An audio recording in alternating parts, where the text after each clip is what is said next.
ভিসার টোপে আটকে রেখে মোটা টাকার দাবি নিউটাউনে গ্রেপ্তার দুই উদ্ধার বাংলাদেশি নাগরিক। বাংলাদেশি নাগরিকদের বিভিন্ন দেশে ভিসা পাইয়ে দেবার নাম করে ডেকে এনে আটকে রেখে টাকা হাতিয়ে নেওয়ার চেষ্টার অভিযোগে দুজনকে গ্রেপ্তার করল নিউটাউন টেকনো সিটি থানার পুলিশ। আজ ধৃতদের বারাসাত আদালতে তোলা হবে।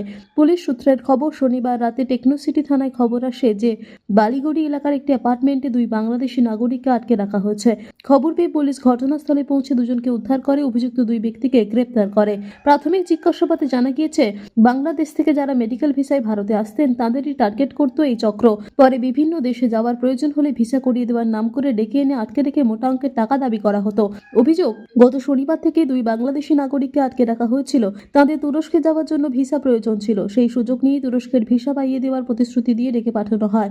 আজ ধৃতদের বারাসাত আদালতে পেশ করে পুলিশ। হেফাজতের আবেদন জানানো হবে। পুলিশ সূত্রের খবর, নিজেদের হেফাজতে নিয়ে এই চক্রের সঙ্গে আরও কারা জড়িত তা খতিয়ে দেখা হবে।